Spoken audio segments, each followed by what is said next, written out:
ಈಗ ನಮ್ಮ ಜೊತೆ ಇದ್ದಾರೆ SDM ಆಯುರ್ವೇದ ಮೆಡಿಕಲ್ ಕಾಲೇಜು ಹಾಗೂ ಆಸ್ಪತ್ರೆ ಉಡುಪಿ ಇದರ ರೋಗ ನಿದಾನ ವಿಭಾಗದಲ್ಲಿ ಅಸೋಸಿಯೇಟ್ ಪ್ರೊಫೆಸರ್ ಆಗಿರುವ ಡಾಕ್ಟರ್ ಅರುಣ್ ಕುಮಾರ್ ಅವರು. ನಮಸ್ಕಾರ ಡಾಕ್ಟರ್. ನಮಸ್ಕಾರ ಡಾಕ್ಟರ್. ಈಗ ಸಾಮಾನ್ಯವಾಗಿ ನಮ್ಮ ಮಧುಮೇಹ ಕಾಯಿಲೆ ಇದು ಏನು ಅನ್ನೋದ್ರ ಬಗ್ಗೆ ಸ್ವಲ್ಪ ಮಾಹಿತಿಯನ್ನು ನೀಡಬೇಕು. ಈಗಿನ ಕಾಲದಲ್ಲಿ ನಾವು ನೋಡುವಾಗ ಭಾರತ ಮಧುಮೇಹದ ರಾಜಧಾನಿ. ನಮ್ಮಲ್ಲಿ ದೇಶದಲ್ಲಿ ಸಾಧಾರಣ 77 ದಶಲಕ್ಷ ಜನರು ಡಯಾಬಿಟಿಕ್ ಆಗಿದ್ದಾರೆ. ಹಾಗೆ ಇನ್ನೂ ಅದಕ್ಕೆ ಸಮಾನವಾದ ಸಂಖ್ಯೆಯಲ್ಲಿ ಪ್ರೀ ಡಯಾಬಿಟಿಕ್ ಅಂತ ಹೇಳಿದರೆ ಪೂರ್ವ ಮಧುಮೇಹ ಸ್ಥಿತಿಯಲ್ಲಿ ಜನರಿದ್ದಾರೆ. ಹಾಗಾದರೆ ಮಧುಮೇಹ ಅಂದರೆ ಏನು ಅಂಥೇಳಿ ತಿಳ್ಕೊಳ್ಳೋದಾದರೆ, ನಮ್ಮ ದೇಹದ ರಕ್ತದಲ್ಲಿ 5 ಗ್ರಾಮ್ನಷ್ಟು ಸಕ್ಕರೆ ಅಂಶ ಅಂದರೆ ಗ್ಲೂಕೋಸ್ ಇರ್ತದೆ. ಇದು ಯಾವಾಗ 7 ಗ್ರಾಮ್ಗಿಂತ ಜಾಸ್ತಿ ಆಗ್ತದೋ ಅದನ್ನು ನಾವು ಮಧುಮೇಹ ಅಂಥೇಳಿ ಕರಿತೇವೆ. ಇತ್ತೀಚಿನ ದಿನಗಳಲ್ಲಿ ಇದು ಜನರಲ್ಲಿ ಜಾಸ್ತಿ ಆಗ್ತದೆ ಅಂತ ಹೇಳಿ ನಾವು ಸಾಮಾನ್ಯವಾಗಿ ನೋಡ್ತಾ ಇದ್ದೇವೆ. ಇದಕ್ಕೆ ಕಾರಣ ಏನಿರ್ಬೋದು? ಈ ಕಾಯಿಲೆನ ಅರ್ಥ ಮಾಡ್ಕೊಳ್ಳೋದು ಅಂತ ಹೇಳಿದರೆ, ಸುಲಭವಾಗಿ ಹೇಳೋದಾದರೆ ಇದಕ್ಕೆಲ್ಲ ಕಾರಣ ನಮ್ಮ ಮೆಟಬಾಲಿಸಮ್. ಸರಳವಾಗಿ ಹೇಳುವುದಾದರೆ ಮೆಟಬಾಲಿಸಮ್ ನಮ್ಮ ದೇಹದ ಕೊರಿಯರ್ ಸಿಸ್ಟಮ್ ಇದ್ದ ಹಾಗೆ. ನಾವು ತಿನ್ನುವಂತಹ ಆಹಾರವನ್ನು ಜೀರ್ಣಿಸಿ ಸರಳವಾದ ಕಣಗಳಾಗಿ ಪರಿವರ್ತಿಸಿ ದೇಹದ ಸರ್ವ ಕಣಗಳಿಗೂ ತಲುಪುವಂತಹ ಕ್ರಿಯೆ ಮೆಟಬಾಲಿಸಮ್. ಈ ಮೆಟಬಾಲಿಸಮಲ್ಲಿ ಉಂಟಾಗುವಂತಹ ವ್ಯತ್ಯಯದಿಂದ ನಮ್ಮಲ್ಲಿ ಮಧುಮೇಹ ಕಾಯಿಲೆ ಕಂಡುಬರ್ತದೆ. ಉದಾಹರಣೆಗೆ ನಾವು ತಿನ್ನುವಂತಹ ಅಕ್ಕಿ, ರೊಟ್ಟಿ, ಬಿಸ್ಕೆಟ್ಟು ಇದೆಲ್ಲವೂ ಕೊನೆಯಲ್ಲಿ ಕಾರ್ಬೋಹೈಡ್ರೇಟ್ ಇರ್ತದೆ. ಈ ಕಾರ್ಬೋಹೈಡ್ರೇಟ್ಗಳ ಮೆಟಬಾಲಿಸಮ್ ಆದ ನಂತರ ಉಳಿಯುವುದೇ ಗ್ಲೂಕೋಸ್. ಇದು ಎಲ್ಲ ಕಣಗಳಿಗೆ, ಸೆಲ್ಗಳಿಗೆ ಶಕ್ತಿಯನ್ನು ನೀಡ್ತದೆ. ಆದರೆ ಒಂದು ಸಮಸ್ಯೆ ಇದೆ. ಈ ಶಕ್ತಿಯ ಕಣಗಳು ಸೆಲ್ ಒಳಗೆ ಹೋಗಬೇಕಂತ ಹೇಳಿ ಆದರೆ ಸೆಲ್ಲಿನ ಬಾಗಿಲು ತೆರೆಯುವಂತಹ ಕೆಲಸ ಇನ್ಸುಲಿನ್ ಅಂತ ಹೇಳಿದ್ರೆ ಇದು ಕೀಲಿಯ ತರ ಕೆಲಸ ಮಾಡುವಂಥದ್ದು. ಈ ಇನ್ಸುಲಿನ್ ಹಾರ್ಮೋನ್ನ ವ್ಯತ್ಯಯದಿಂದಾಗಿ ಮಧುಮೇಹ ಉಂಟಾಗ್ತಾ ಇದೆ. ಹಾಗೆ ಒಂದು ಪ್ರಶ್ನೆ ಉಂಟಿಲ್ಲಿ, ಇನ್ಸುಲಿನ್ ನಿಂದಾಗಿ ಮಧುಮೇಹ ಉಂಟಾಗ್ತದೆ ಅಂತ ಹೇಳಿದ್ರೆ ಇನ್ಸುಲಿನ್ ಇದಕ್ಕೆ ಕಾರಣವೋ ಅಥವಾ ಸಕ್ಕರೆಯ ಪ್ರಮಾಣ ಇದಕ್ಕೆ ಕಾರಣವಾ ಅಂತ? ಇದನ್ನು ಇನ್ನೂ ಚೆನ್ನಾಗಿ ಅರ್ಥ ಮಾಡ್ಕೊಳ್ಳೋದು ಅಂತ ಹೇಳಿದ್ರೆ, ನಮ್ಮ ದೇಹದಲ್ಲಿ ದೇಹಕ್ಕೆ ಸೇರಿದಂತಹ ಗ್ಲೂಕೋಸ್ ಶಕ್ತಿಯಾಗಿ ಪರಿವರ್ತನೆ ಆಗ್ತದೆ. ಅದು ಯಾವಾಗ ನಾವು ಚಟುವಟಿಕೆಯನ್ನು ಮಾಡ್ತಾ ಇದ್ದಾರೆ. ಒಂದು ವೇಳೆ ಚಟುವಟಿಕೆ ಆಗದೇ ಇದ್ದ ಸಂದರ್ಭದಲ್ಲಿ ಜೀವಕೋಶದ ಒಳಗೆ ಇದು ಗ್ಲೈಕೋಜನ್ ರೂಪದಲ್ಲಿ ಸಂಗ್ರಹ ಆಗ್ತದೆ. ಅಂದರೆ ಸುಮಾರು 400 ಗ್ರಾಮ್ನಷ್ಟು ಗ್ಲೈಕೋಜನ್ ದೇಹದಲ್ಲಿ ಸಂಗ್ರಹಣೆ ಆಗ್ತದೆ. ಆದರೆ ಅದಕ್ಕಿಂತ ಜಾಸ್ತಿ ನಾವು ಆಹಾರನ ತೆಗೆದುಕೊಂಡ್ರೆ ಗ್ಲೈಕೋಜನ್ನ ಹೊರತಾಗಿ ದೇಹವು ಅದನ್ನು ಫ್ಯಾಟ್ ಅಥವಾ ಕೊಬ್ಬಾಗಿ ಪರಿವರ್ತನೆ ಮಾಡ್ತದೆ. ಇದು ಸಹಜ ಕ್ರಮ. ಯಾಕೆ ಹೀಗಾಗ್ತದೆ ಅಂತ ಹೇಳಿದರೆ, ನಮ್ಮ ಪೂರ್ವಜರೆಲ್ಲ ಬೇಟೆ ಆಡಿ ಆಹಾರ ಸಂಗ್ರಹಿಸಿ ಊಟ ಮಾಡ್ತಿದ್ರು.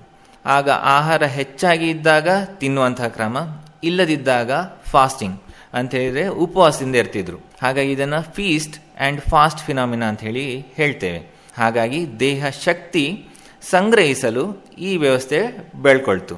ಆದರೆ ನಾವು ಇತ್ತೀಚೆಗೆ ಜಾಸ್ತಿ ಆಹಾರಗಳನ್ನು ಸೇವಿಸುವುದರಿಂದ ಅದು ಕೊಂಬಾಗಿ ಸಂಗ್ರಹ ಆಗ್ತಾ ಇದೆ.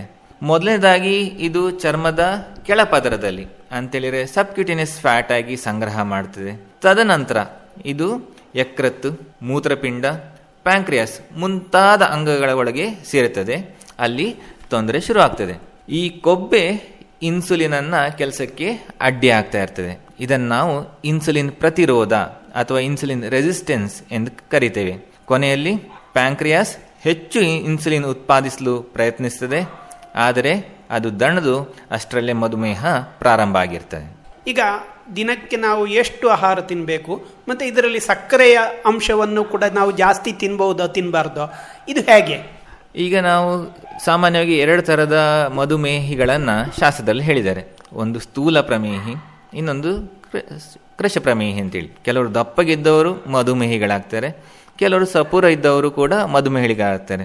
ಇದು ಯಾಕೆ ಹೀಗೆ, ಆಹಾರ ಕ್ರಮ ಹೇಗಿರಬೇಕು ಅನ್ನೋ ಕಡೆ ಗಮನ ಹರಿಸಬೇಕಾದ್ದು ಈಗಿನ ಕಾಲದಲ್ಲಿ ಅತಿ ಅಗತ್ಯ. ಈಗ ನಾವು ಸಪೂರ ಇದ್ದವರಲ್ಲೂ ಯಾಕೆ ಡಯಾಬಿಟಿಸ್ ಬರ್ತದೆ ಅಂತ ಹೇಳಿ ಯೋಚಿಸಿದರೆ, ಮೊದಲನೇದಾಗಿ ಅವರ ಜೆನೆಟಿಕ್ಸ್ ಕಾರಣ. ನಾವು ಭಾರತೀಯರಲ್ಲಿ ಬೇರೆಯವರನ್ನ ಕಂಪೇರ್ ಮಾಡಿದಾಗ, ಉದಾಹರಣೆಗೆ ಯುರೋಪ್ ಅಥವಾ ಅಮೆರಿಕದ ಜನರನ್ನು ಕಂಪೇರ್ ಮಾಡಿದಾಗ ನಮ್ಮಲ್ಲಿ ಕೊಬ್ಬು ಸಂಗ್ರಹಿಸುವ ಶಕ್ತಿ ತುಂಬ ಕಡಿಮೆ, ಅದೇ ಅವರಲ್ಲಿ ಜಾಸ್ತಿ ಇರ್ತದೆ. ಇದನ್ನು ನಾವು south Asian skinny fat phenomena ಅಂತ ಹೇಳಿ ಕರಿತೇವೆ. ಅಂತೇಳಿದರೆ ಶರೀರ ಸಣ್ಣದಾದರೂ ಕೂಡ ಹೊಟ್ಟೆಯ ಭಾಗದಲ್ಲಿ ಹೆಚ್ಚು ಕೊಬ್ಬಿರ್ತದೆ ಅಂಥೇಳಿದರೆ ನಮ್ಮಲ್ಲಿ ಬೈ ಜೆನೆಟಿಕ್ ಕಾರಣದಿಂದಾಗಿ ಡಯಾಬಿಟ್ ಆಗುವಂಥ ಸಾಧ್ಯತೆ ಹೆಚ್ಚು.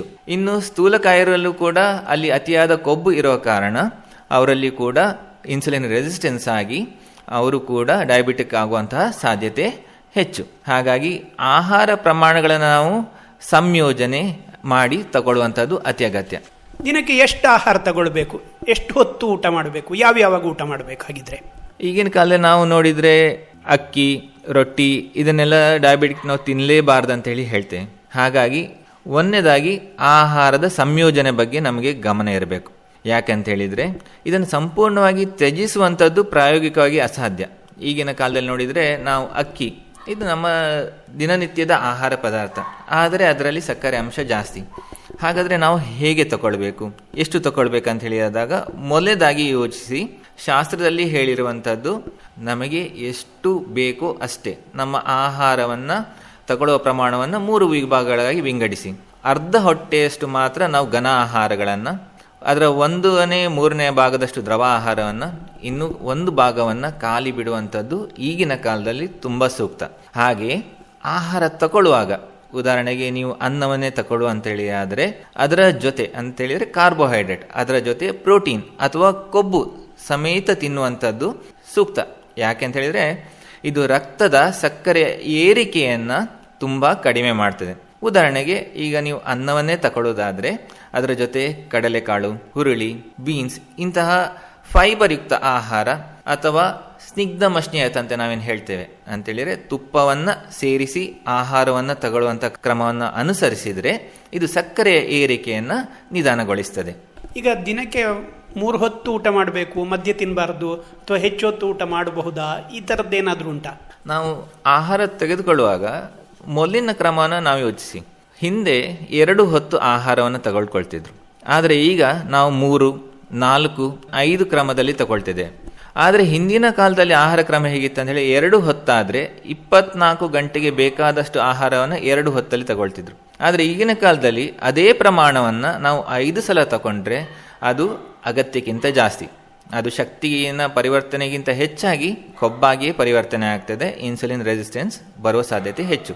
ಹಾಗಾಗಿ ಒಂದು ವೇಳೆ ನೀವು 3 ಅಥವಾ 4 ಸಲ ಆಹಾರ ತಗೊಳ್ಳುವುದಾದರೆ ಅತಿ ಕಡಿಮೆ ಪ್ರಮಾಣದಲ್ಲಿ ಸಮತೋಲನವಾಗಿ ಆಹಾರವನ್ನು ತೆಗೆದುಕೊಳ್ಳುವುದು ತುಂಬ ಅಗತ್ಯ. ಈಗ ಆಹಾರ ತಗೊಳ್ಳುವ ಕ್ರಮ ಈ ಥರವೇ ಇರಬೇಕು ಅಂತ ಏನಾದರೂ ಉಂಟಾ? ಶಾಸ್ತ್ರದಲ್ಲಿ ಹೇಳಿದರೆ ಮಧುರ ಆಹಾರವನ್ನು ಪ್ರಥಮವಾಗಿ ತೆಗೆದುಕೊಳ್ಳಿ ಅಂತ ಹೇಳಿ ಒಂದು ಕ್ರಮ ಇದೆ. ಆದರೆ ಇದು ಡಯಾಬಿಟಿಸ್ ಅಲ್ಲದವರಿಗೆ, ಯಾರಿಗೆ ಶಕ್ತಿಯ ಅಗತ್ಯ ಇದೆ ಅವರು ಮಧುರ ಆಹಾರವನ್ನು ಪ್ರಥಮ ತಗೊಳ್ಬೇಕು. ಯಾರಿಗೆ ಮಧುರತೆಯ ವ್ಯತ್ಯಯ ದೇಹದಲ್ಲಿ ಇದೆ ಅವರು ಇದನ್ನು ಕೊನೆಯಲ್ಲಿ ತೆಗೆದುಕೊಳ್ಳೋದು ತುಂಬ ಒಳ್ಳೆಯದು. ಅಂಥೇಳಿದರೆ ಸಕ್ಕರೆ ಆಹಾರ ಮೊದಲಿಗೆ ತಗೊಂಡ್ರೆ ತಕ್ಷಣ ಗ್ಲೂಕೋಸ್ ಏರ್ತದೆ. ಆದ್ದರಿಂದ ಮೊದಲು ತರಕಾರಿ, ಪ್ರೋಟೀನ್ ನಂತಹ ಆಹಾರ ತೆಗೆದುಕೊಂಡ್ರೆ ತದನಂತರ ಕಾರ್ಬೋಹೈಡ್ರೇಟ್ ಇರುವಂತಹ ಆಹಾರ, ಸಕ್ಕರೆ ಇರುವಂತಹ ಆಹಾರ ತೆಗೆದುಕೊಂಡ್ರೆ ರಕ್ತದ ಸಕ್ಕರೆ ಏರಿಕೆ ನಿಧಾನ ಆಗ್ತದೆ. ಉದಾಹರಣೆಗೆ ಮೊದಲು ಪಲ್ಯಗಳು, ಸಲಾಡ್, ಪ್ರೋಟೀನ್ ನಂತಹ ಆಹಾರನ ಮೊದಲಿಗೆ ಸೇವಿಸಿ, ಅನ್ನವನ್ನು ತದನಂತರ ಸೇರಿಸಿ. ಈ ಸಣ್ಣ ಅಭ್ಯಾಸದಿಂದ ರಕ್ತದ ಸಕ್ಕರೆ ಏರಿಕೆ ಪ್ರಮಾಣವನ್ನು ಕಡಿಮೆ ಮಾಡಬಹುದು.